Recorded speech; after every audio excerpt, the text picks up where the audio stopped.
For everybody, as a reminder, I'm Carrie Siggins. I'm the CEO of Stone Age. We're an ESOP company in Durango. I'm also on Governor Polis's Commission for Employee Ownership, so I work really closely with Nikki. So thanks for joining us.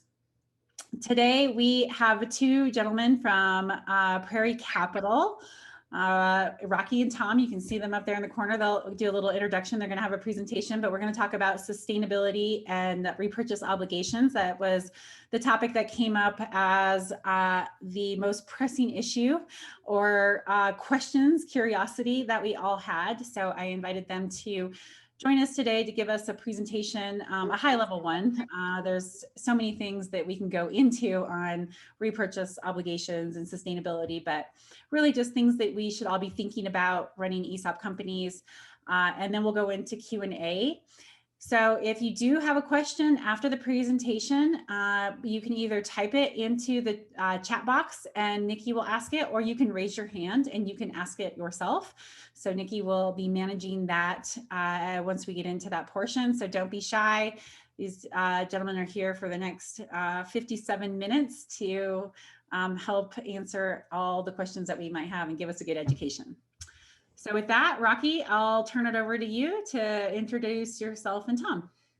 Great. Thank you so much, Carrie. And thank you, everybody, for spending some time with us today and giving us a chance to talk to the group. You know, we'll be providing some content today, but this isn't, you know, the conversation about sustainability doesn't begin and end with just a, you know, a half hour or 1 hour discussion. There are so many things that are unique to everyone's own specific circumstance and experiences. And if you're feeling frustrated or you're not sure about ESOP repurchase liability, how to manage it, sustainability, you're not alone. It's a big thing. You know, it's been happening for quite some time now. We'll go through, provide some context. We'll give you some high level things to think about. And then, you know, we'll have a chance at the end to perhaps answer some questions, but would encourage everybody. We've got some contact information at the end. And if there is anything specific you wanted us to follow or you wanted to follow up on, we're happy to make ourselves available to you. Tom, do you have an opportunity to put a presentation up here or?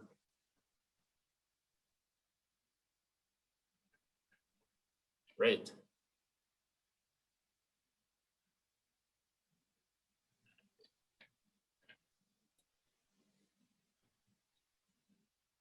Okay, so who's controlling the slides here? Can you see that?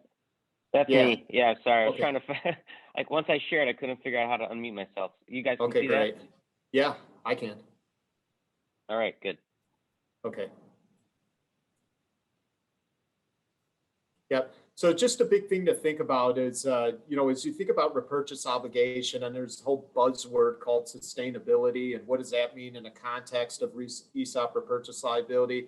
It's just recognizing that if you're managing your ESOP repurchase obligation, if you're doing all the things, and we've got some things here, you know, it's just kind of talking points, but just, you know, what do you do to optimize your cash flow? All of that has an impact to the value trajectory of the business, which ultimately impacts the ESOP benefit and some other things. So it's very integrated and interrelated. But if you're managing all those things from a high level, and then you start getting down into the more specifics to your own circumstance, you are actually involved in sustainability. That's by definition is putting yourself in control of the ESOP instead of having ESOP control you. One of the things we oftentimes hear about is a company after having been in ESOP for many, many, many years, is just feeling the frustration about the ESOP having gone off in its own direction. And now you're playing catch up, or you're trying to reverse course. And sometimes that does take years to do. It can be done. And we've got some specific examples about, you know, companies that have gone down that journey, had gotten to a point where they felt like they didn't necessarily have a complete handle on what was going on. But then again, with knowledge, with information, the ability to make decisions, they've been able to bring things back to center. Tom, you can go ahead. Great. So just a brief introduction on Prairie. My name is Rocky Fiore. I'm a managing director and a chief operating officer at Prairie. I've been with Prairie for over 20 years now. We've been 25 years in existence, and I've spent pretty much my entire professional career here working with ESOP companies. and on a host of different levels, from the very beginning ESOP formation all the way through to ESOP termination at the end if an ESOP company is being sold, and then every step along the way, the annual valuation, second stage transactions, fairness opinions to either ESOP boards or ESOP trustees, and a lot of other advisory work related to things like this, sustainability and some other stuff.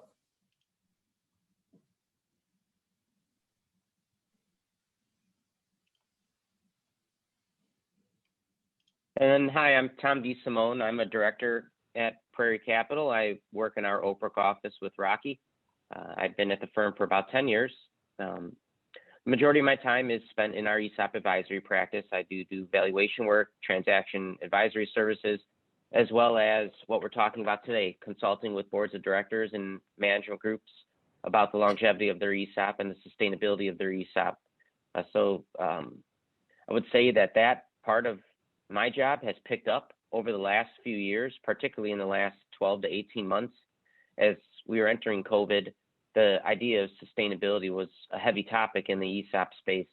And once we got into COVID, it just became heavier. A lot of companies were dealing with a lot of different issues, both good and bad, but all things impacting repurchase obligation, sustainability. So I do find myself in that consultant role quite a bit, helping companies understand their options to be a sustainable ESOP company into perpetuity.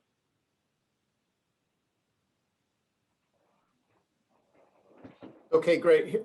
Here's a little information background on Prairie. So Prairie was founded in 1996, so we're proud to be celebrating and have celebrated our 25th anniversary on April 15th of this year. We've been advising ESOP companies from the very beginning. We're involved in all levels of ownership transition. So although we do a lot of work in the ESOP space, we also advise businesses in the non-ESOP world. We think that's a really important part of our business because it gives us really, from a capital markets point of view, an independent and objective look about ESOP transactions along other forms of transactions, because oftentimes they're competing. Business owners looking to transition ownership have an ESOP option, but they also have options, perhaps selling the management team, selling to a third party, private equity, or what have you. So from our firm's point of view, we kind of cover the entire gamut of it. We're 52 employees. We operate out of 7 offices. We've had a national practice, really working with businesses in all lower 48 states from our inception. That continues to be the case in terms of having a national focus. When we look at the 4 buckets of services at the top there, so investment banking, that's traditional investment banking, non-ESOP, but we also have ESOP investment banking. And oftentimes that's a situation where an ESOP company were to come to Prairie because they've received an unsolicited offer and they want somebody to represent them in a potential sale. And oftentimes it could be the board saying strategically the company's at a point where it may be the right opportunity to find a financial partner or a strategic partner and sell the business. So we're there running a process for the board of directors and selling an ESOP owned company. The second bucket here, ESOP advisory, this would encompass what we're talking about today, ESOP sustainability, really being consultants to boards of directors and ESOP companies as they and trustees as they explore what it is as it relates to their repurchase liability, what policies do they have in place with respect to distributions, what other things about their ESOP are they looking to get a handle on that they're not quite sure if what they've been doing is the right thing to do. So we provide a lot of data and analysis to go behind the scenes, if you will, and provide some alternative scenarios so that they can begin to identify what they're doing, how it's been impacting them, what alternatives may be present, and how that would ultimately impact them. So that's been a big part of our business. We also do some advisory work for ESOP companies, second stage ESOP transactions, advisory work related to potential acquisitions, advisory work related to potential capital raising if they're looking to raise capital for a host of reasons. We can get involved there. Valuation advisory, this is ESOP and non-ESOP, but We currently have about 315 ESOP clients that we provide an annual valuation for administrative purposes. So that's a very big part of our practice and gives us a chance to really get a pulse on what's happening in the ESOP community. We're connected to so many ESOP companies through those relationships. You can go ahead, Tom. So one of the things is just kind of a lead in for today's discussion is, sometime in the early 2000s, mid 2000s, as the market was getting hot before the financial crisis and the credit crisis, we saw an expansion of the economy. We saw companies performing extremely well, valuations and share prices were going up. This was around the time where we saw a lot of companies moving more toward 100% ESOP ownership. And today, about 50% of the roughly 7,000 ESOPs in the United States, maybe just a little less than that, but I think the number kind of moves around that 50% mark, that are 100% ESOP owned. And so when you look at the amount of time since the early 2000s to where we are today, you look at the expansion of the economy, increasing share price, this whole idea of sustainability has become a big issue. Managing the massive repurchase liability of a 100% ESOP owned company. Many companies may not be 100% ESOP owned, but they have a significant shareholder group outside of the ESOP. So although it's not 100% ESOP owned, they have repurchase liability really across the board for their ESOP and non-ESOP shareholders. And so it's kind of the same thing. And so in 2007, there really started becoming, when I think back on my career and time here at Prairie, just within the ESOP circles, there was a lot of conversations. And this was really generated by clients asking questions and saying, boy, there's a lot of questions around sustainability policies, what they're doing, what else they could be doing, how's it impacting them. And so in 2007, we were having a lot of those conversations. In 2010, and we've always been a thought leadership type of firm. We're always trying to think ahead, always trying to provide some types of solutions.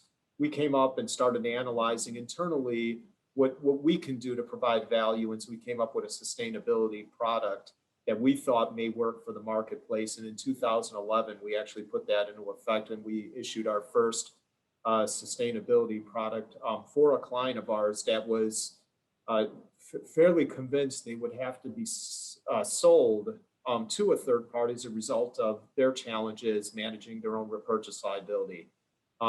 We ultimately, through that analysis, came to the conclusion that that was not the case, that there perhaps was some alternatives that they should be looking at that can put them in a better position to control the ESOP benefit and the expense related to it. And ultimately, they took that path. The company still exists today. It's still an ESOP company. And, they're in much greater control of their situation now than they, I guess originally had anticipated. 2011 also, for many of you, I'm sure you've attended ESOP conferences, whether that's a National Center of Employee Ownership, things that are happening in the state of Colorado, the ESOP Association, and some other things, and perhaps you've participated in a sustainability session or perhaps even a webinar. I will, just a quick plug for you. We do have a number of webinars that we have archived on our website. So we have a fairly content-rich website. So if you're curious and interested and want to spend a little more time learning about this, in addition to today's discussion, as well as going to the various conferences or other events that you may be attending and following up and asking any questions that you would like, we also have content on our website that may be of interest to you.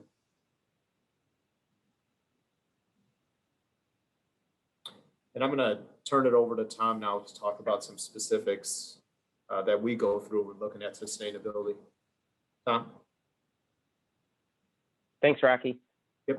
And certainly feel free to ask questions to the chat or voice your questions as we go through this. This is really a dynamic topic. Everyone is familiar with the idea of repurchase obligation, but really repurchase obligation has always been viewed as a liability. And the idea of sustainability is reimagining repurchase obligation as a strategic cost. Okay, so there's no doubt there's a liability as it comes to cash is going out the door. but it's part of our company. We're an ESOP owned company, and we have to have that liability to be an ESOP owned company, if you think of it that way. But what to do with the liability is where this whole idea of sustainability comes in. Many companies, what they used to do is just buy back the shares every year, whatever it was, and the shares would just recycle in the plan. And there's really no thought into how to plan and manage the repurchase obligation side of the ESOP equation. In reality, that decision is impacting so many different things. Rocky mentioned it earlier. Whenever you have the tail wagging the dog, your back ends up being against the wall. You don't have a lot of choices, or you feel like you don't have a lot of choices. And then you start making bad choices, or perhaps choices that are not the optimized for the situation. So some of the things when you're thinking about repurchase obligation is, where does it really show up and become an issue is when you're a mature ESOP company. When I think of a mature ESOP company, I think maybe 10 or so years after you have done a transaction. That's when the topics that we're going to talk about today really start to show themselves. It doesn't mean pre-10 years you shouldn't be thinking about this. It just means it's not as big of an impact. And the reason being is, for the first 10 years of being an ESOP company, you have folks that are vesting. They haven't built up large account balances yet. You're perhaps still paying off seller notes or transaction debt. So there's still a lot of things happening in those first 10 years that are mitigating that large repurchase obligation that many people talk about or envision when they think RO. The other issue that then now starts to play when planning for a purchase obligation is that once you're beyond the debt repayment and you're operating a well-run company and that share price is moving upwards, the liability itself from repurchases is so intertwined into everything else you're doing. If you don't have a clear vision on what the share price is or what your cash flows are going to be, you could perhaps mismanage the repurchase obligation. So there's an incredible interrelationship between so many things at the company as well as repurchase obligation. And then a little bit off in its own bucket is what's happening inside the trust, inside the ESOP trust. When you think about long-term employees, they have account balances that generally have the most stock relative to newer employees. And that's really by design. If you're there longer, you get more allocations, right, over time. But sometimes that might create an issue, particularly when you start to overlay repurchase obligation strategies on top of how to handle the liability question. So some of the challenges you might run into with those repurchase obligation studies is the policy decisions that you make about how to repurchase shares really aren't overlaid on top of all your other corporate initiatives.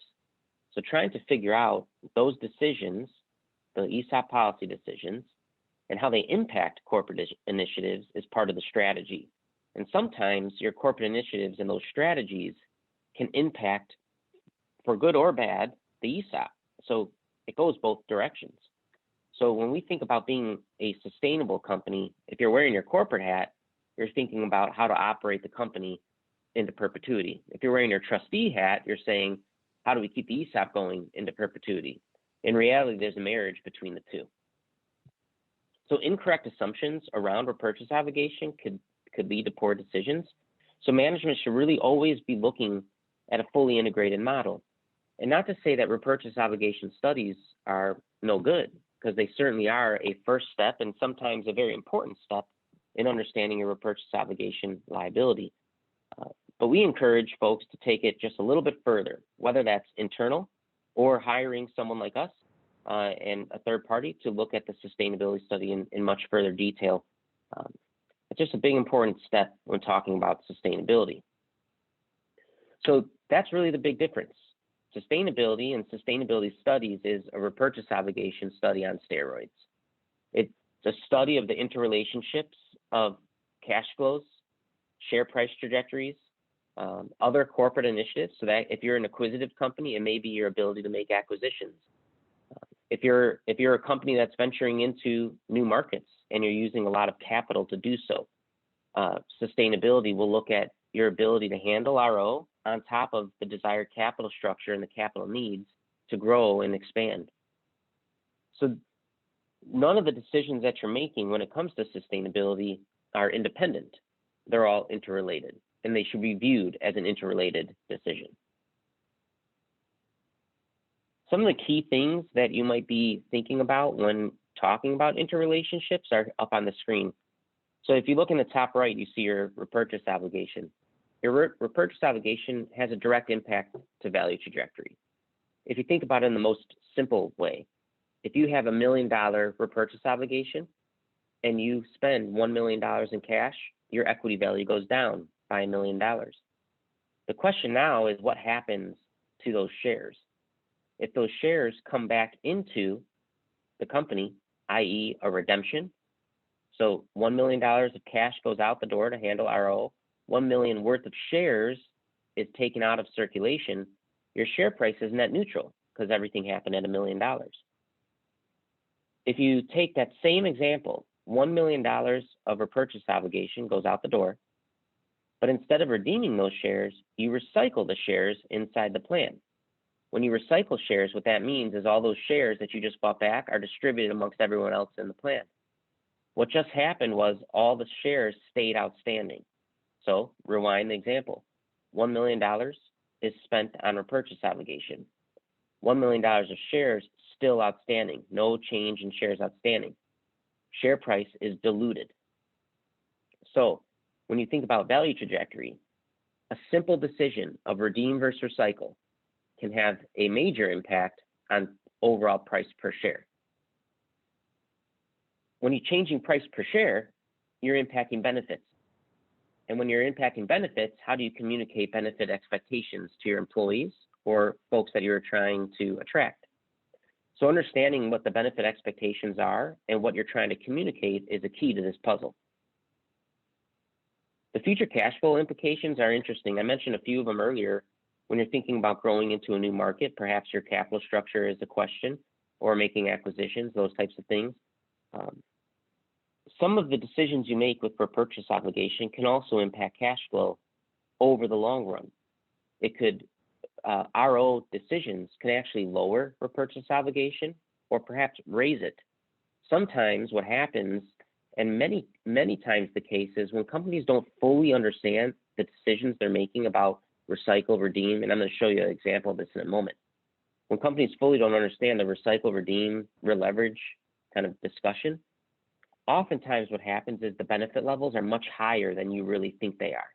So more benefit is getting pushed into the ESOP than perhaps otherwise is necessary, and this could elevate your repurchase obligation over the long run. If in a few years your RO is higher and you're still doing the same kind of policy decisions, you're really just exacerbating the issue. So cash flow implications are key, particularly measuring over a long period of time. And then finally, a little bit away from the financial discussion is this management succession topic. No sustainability is good without succession planning. We can make all the time we want to discuss these boxes and how these boxes interrelate. But if we don't have a management team that is transparent from the top down on how we're going to manage this, the ability to be sustainable into the long run is hindered.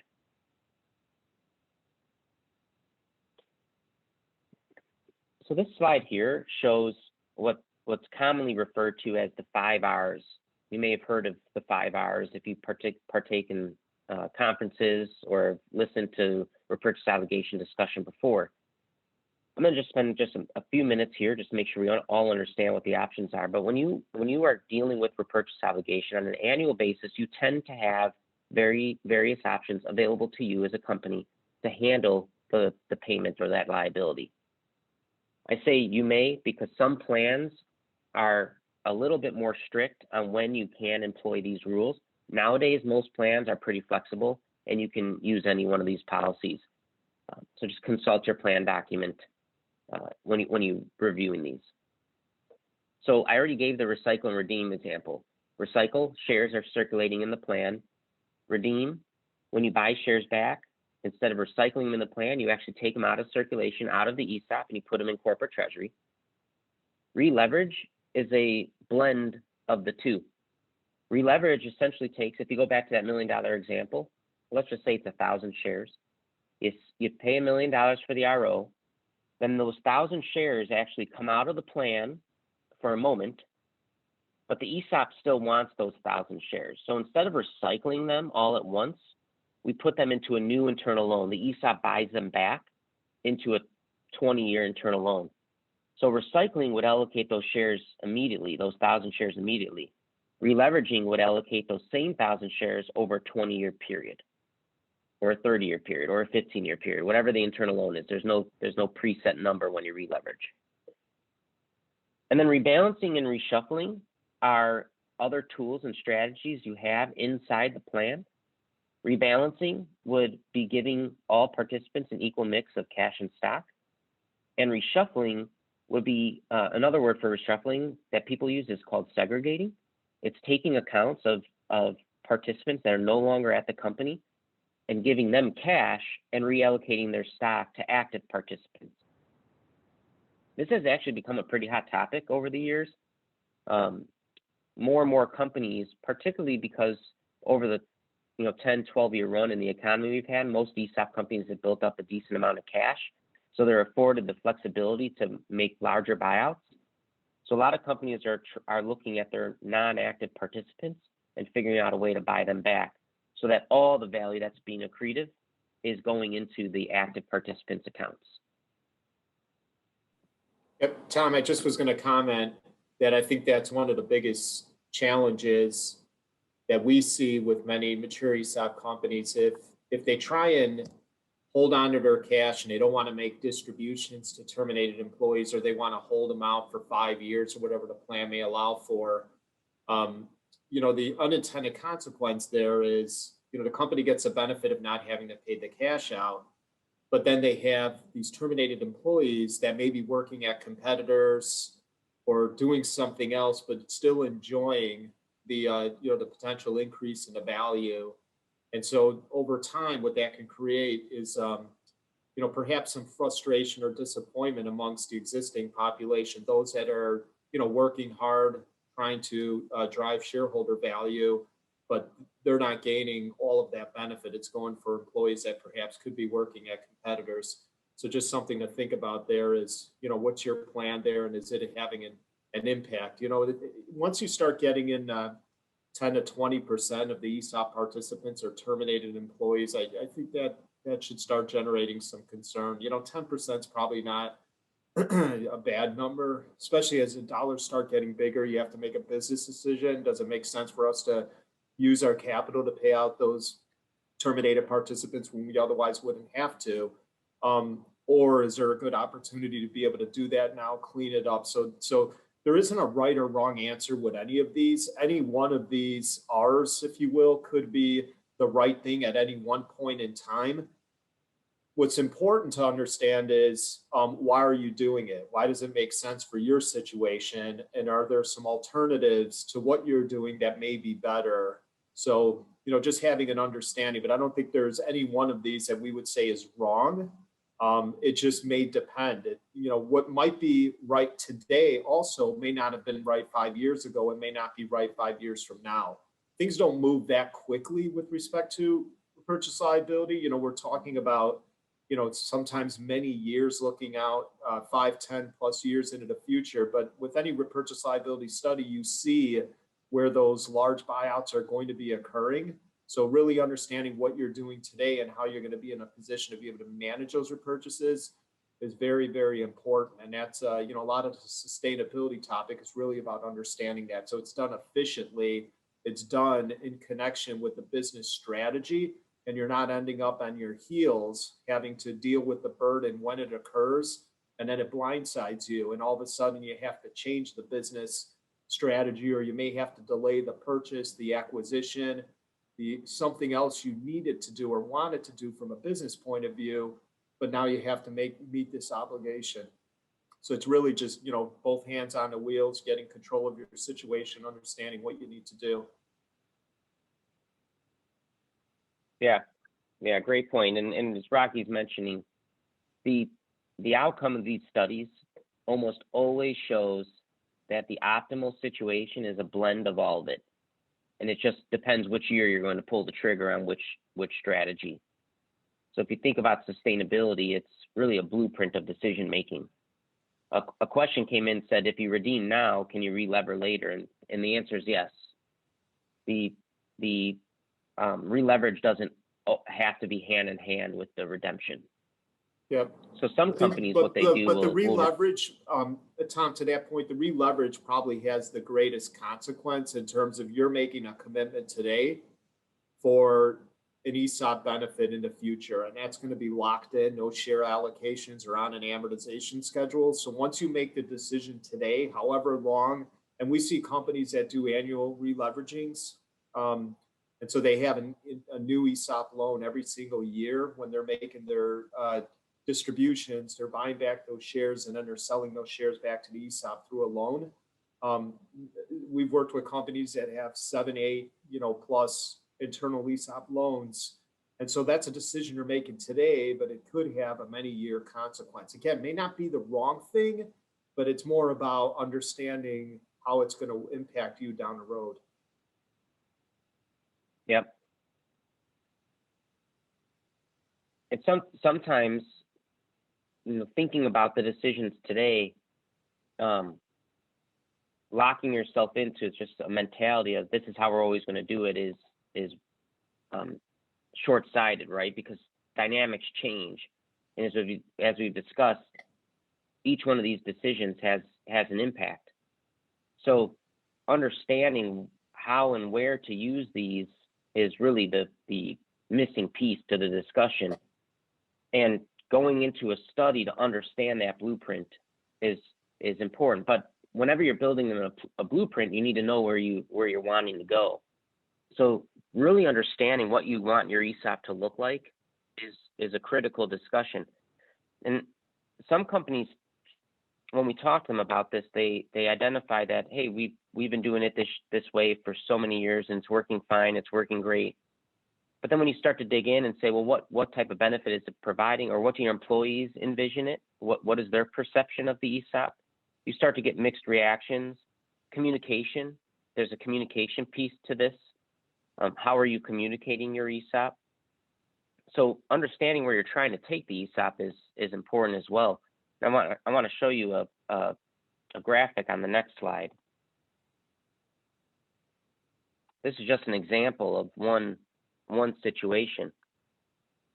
What this graphic shows you is what oftentimes companies doing a 100% recycle strategy, what their benefit in the ESOP looks like. The blue line is a targeted benefit or a managed benefit level, whereas the red line is the 100% recycle level. So I wanted to show this example because it kind of kicks off that idea of where do you want your ESOP to be. Most companies, before they really get into the RO, recycle all shares. It's just early on, there's not a huge amount of RO, so recycling the shares is not that big of a deal. But before you know it, recycling the shares can have an enormous impact to benefits. So let's just take an example. So in 2020, in this particular chart, it suggests that about 7.5 or 8% benefit was inside the plan due to recycled shares. So let's just think about what that means. In that particular year, departing participants' stock value was worth about, let's call it 8% of payroll. All those shares got recycled. So remaining participants get an 8% benefit. They're getting those shares. In 2021, same thing happens, but instead of 8%, it's now 16%. In 2022, it jumps up to 17%. In 2023, it drops down to 5%. So if there's no other way to deliver benefit in the plan and all you're relying on is recycling, you can end up having a very volatile benefit stream. And what this causes is twofold. One, what are you communicating your benefit to be to your employees and your target market for hiring? It's a much more powerful conversation to talk to your employees about, hey, we manage to deliver a benefit of, say, 10% per year into the ESOP versus your benefit can range, it just depends type discussion. The second thing is most ESOP companies, per studies by the NCO and other organizations, suggest a mid-single digit growth pattern that's greater than their non-ESOP counterparts. This has a lot to do with the culture of employee ownership, trying to create a all employees have a stake in the outcome mentality. So the behaviors that we exhibit as an employee have some type of impact into value creation. And so by being able to talk to your employees and show them what the benefit really is quite a bit more meaningful what we discovered than having a volatile stream of benefits like you see on a page. So by employing those strategies that we just showed you on the previous page, the 5 R's, many companies can actually manage to a benefit. And when I say manage to a benefit, I'm meaning percent of payroll. And this will help you start building your blueprint that I was discussing earlier. What do you want your ESOP to look like? How do you use a combination of recycling, redeeming, and relevering? And when to use them appropriately. So for example, if you wanted a 10% benefit, as it shows on this chart, and in 2022, it's actually 18% benefit, you can recycle up to 10%, but now the question is, what do you do with that extra 8? So we have an 18% of payroll is in RO. We recycle 10, we're left with 8. You really have 2 choices. You redeem or you relever. You don't recycle those 8%, otherwise we blow past our 10% target. And as Rocky mentioned earlier, many companies relever those shares every single year. But when you're relevering, you're subscribing to a benefit in the future. You're prepaying and you're lining up an allocation of stock for future periods, which may be okay. You just need to know what you're aiming for. So if you start layering, not only you're doing recycling of shares in this example or this discussion, but you start layering in allocations from internal loans. Imagine now the benefit chart and how you'd have to analyze that. How much is our internal loan kicking off? How much are we recycling? And then how much is left over? So understanding, again, where that benefit needs to be will help you decide and make decisions on how to manage the repurchase obligation. And perhaps there's other points of this discussion that aren't even on the table that I could just throw out. Think about synthetic equity holders, folks that are in an incentive plan that are impacted by movements in share price. So if you just redeem every single year, that actually has the highest trajectory for share price, all things being equal. Why? Because you keep taking shares out of circulation. So if you have a incentive plan tied to share price and you keep redeeming, you could, without thinking about it, have an unintended consequence of raising that incentive comp too quickly, just as an example. So if you start really layering on all the pieces of your kind of corporate strategy, you could see how they're all interrelated here. The kind of the last couple comments I wanted to make here are, if you think about the ESOP, I think most studies suggest ESOP benefit itself is 8 to 12% of payroll. This doesn't include the 401k. What I've seen over the last year or year and a half is that benefit seems to be rising. Many companies are pushing more benefit into the ESOP as a way to retain folks in a tightened labor market. I think it's okay if this blue line moves. I think it's okay if you have a targeted benefit level that moves with time, as long as you're properly communicating it and that employees understand where their benefits are coming from. So don't ever feel that anything you do with what we're talking about today, sustainability, is ever locked in stone. Your decisions are made on an annual basis and they have long-term impacts, but it's like steering a giant ship. You start turning it and you don't really see the impacts till 3, 4, 5 years later, right? It takes a long time. So if you want to make changes, it's okay. You'll catch yourself up and you can reassess in the next 12 months. Hey, Tom, we have a question in our chat box. So the question is, can a firm redeem now and then re-leverage those shares at a later date? Simply the answer is yes. So you can redeem shares now. There's never a requirement to bring those shares back to the ESOP. So if you ever thought that was a good idea at some point in the future, whatever that is, could be the following year, same year, or many years down the road, you'd be able to do that. But it is deemed to be a transaction, by the way. So, you do have to go through a formal process, and re-leveraging may require an update to the valuation depending on the timing of it. So there are some steps or hoops you have to jump through. Just keep that in mind. So many people ask, where do you start in this discussion? It's just a lot. All the 5 R's and managing the benefit levels and synthetic equity and share price trajectory. There's just a lot to understand.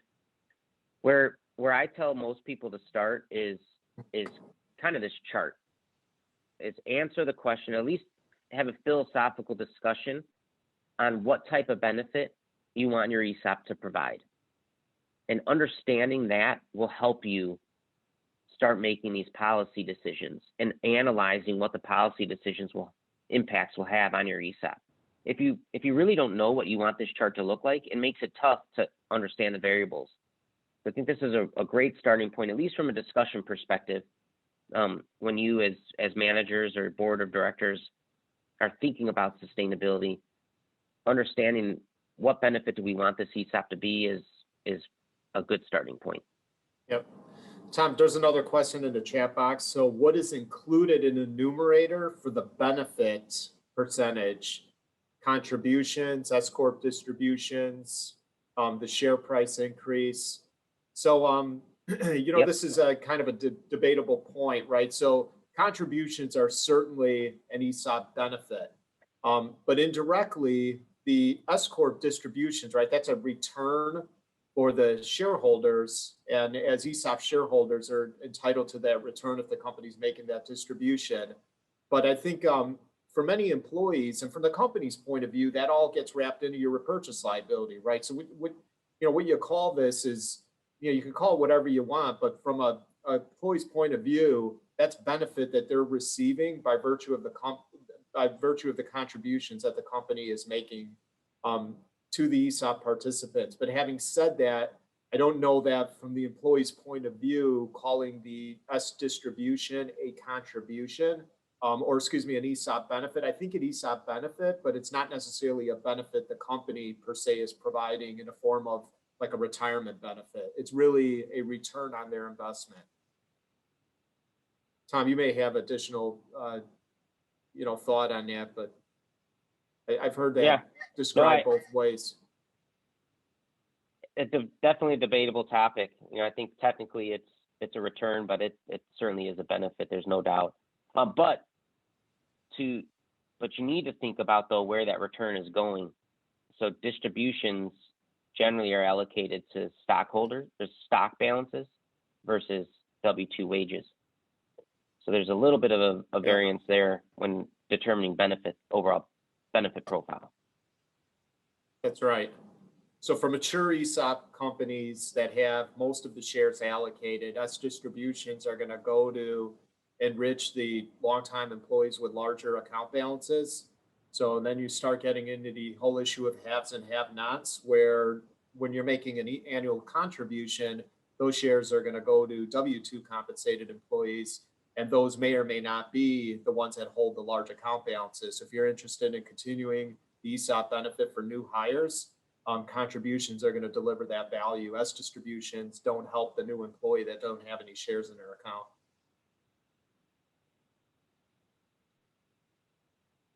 Another question came in the chat box of, is it unusual for a company to redeem or relever in the first 5 years of being an ESOP? I would say the redemption, not so much. I would say relevering in the first 5 years is probably not as common, but I could see merit for it in certain situations. If you have a tremendously high RO in a particular year, releveraging might be the best option for you.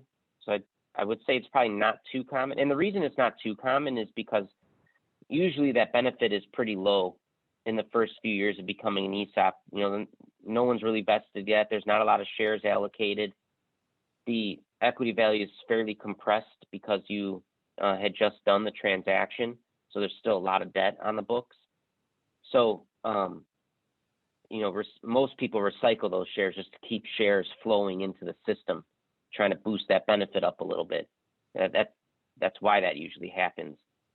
Followed by redemptions would certainly take the shares out of circulation, boost up the share price. Whereas relevering, you just put in an internal loan. You have a lot of allocation time left.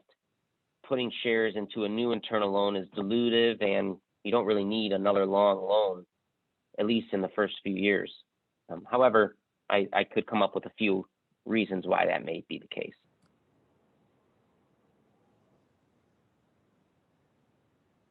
Yep. Another question, Rocky? Yeah, back. So yeah, sure. So I've heard a company should have an RO study done every 2 to 3 years, which is about right. Depending on circumstance, I think that's a good target period of time to get an update on your repurchase obligation study. How often should a company have a sustainability study done? You know, this is a tough question. I think a lot of this depends on business dynamics. I certainly don't think you need a sustainability less than every couple of years. 3 years might be a number to look at. 3 to 5 years certainly would probably be a good range. Unless, of course, there's a serious change in the business, made a significant acquisition, saw substantial growth, material change in a company's financial condition or balance sheet. So perhaps liquidity, or just seeing just the general movement of the ESOP benefit, something where you know, the board and the management team's feeling a little unsettled about something, they usually would draw your attention and say, maybe we need to do an updated analysis on this. But as a general point, I don't think anything less than 3 years for an updated sustainability is going to be needed. 3 to 5 years is probably a good target.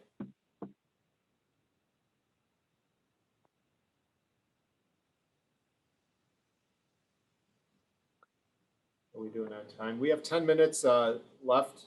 If there's any other questions that anybody has, I mean, really, you know, enjoy seeing a list of questions here. Hopefully we've been able to provide some responses. And again, if each of you have specific circumstances you'd like to chat about, happy to, you know, spend some more time with you offline here. You know, feel free to contact us directly. You know, these are, you know, unique things. A lot of times there's so many other things that are part of this. Tom talked about synthetic equity. Really, it's that, and then it's the entire, I mean, it's other employee benefits, retirement benefits, it's your strategic plan, it's your capital expenditures, it's your other debt obligations, it's other strategic initiatives that you may have on the board. It's really synthesizing all of this together to try and make sense of it. So it's not kind of a catch-all solution. It's not a one answer, you know, it's going to fix everybody's issue or problems with their ESOP, but it's more about just thinking through all of the interrelated factors that, you know, make the company go, and trying to decide, okay, what are we doing now, and what other things might we be able to do to make our situation a little better. Hey, Rocky, I've got a question. Sure. So as the ESOP matures and you get really large, you start to get those larger accounts for shareholders who have been there for a longer period of time. Like, how do you start to look at, like, what is too much? You know, like, one of the things I'm worried about is that our ESOP benefit is going to be so rich that people are going to say, I'm going to take my money now and not stay in case something, you know, something happens. So, you know, how do you advise clients as it matures and it starts to get some pretty big repurchase obligations, especially by individual participant? Yeah, it's a good question, Carrie. And, you know, we've had the privilege of working with a number of companies that, one of them that Tom and I work with have been an ESOP company since the 1970s. They've been 100% ESOP owned for more than 2 decades. They're an asset-rich business, so they can, generate significant value without adding a lot of employees, right? They buy significant operating equipment that may cost millions of dollars, but they only need a few employees to run the equipment. But the equipment can generate a significant return, and that value all accrues to the participant. So in this case, you have a company that for the better part of 20, 25 years, it's been delivering, I believe it's in excess of a 50% benefit to their employees year after year through the ESOP. So you can imagine W-2 compensation employees generating, $100,000 earners generating $50,000 of annual ESOP benefit. So you've got a lot of people in rural areas that are blue collar making a significant amount of money, probably much more in terms of value created through their ESOP than they had ever imagined. And so by the time, if these employees have been with the company 20, 25 years, they're starting to get close to that high 6-figure, maybe even 7-figure account balance. And your intention of trying to engage and retain employees for the long term ends up being somewhat counterproductive as they look to retire early just to gain, or leave the company just to gain access to that account balance. Carrie, it's a tough issue. For the company, it's manageable because in their particular case, they're 100% S Corp ESOP. They don't pay taxes. Sure, they have those situations, but the company generates significant cash flow. It has a very strong balance sheet. They've got a ton of liquidity.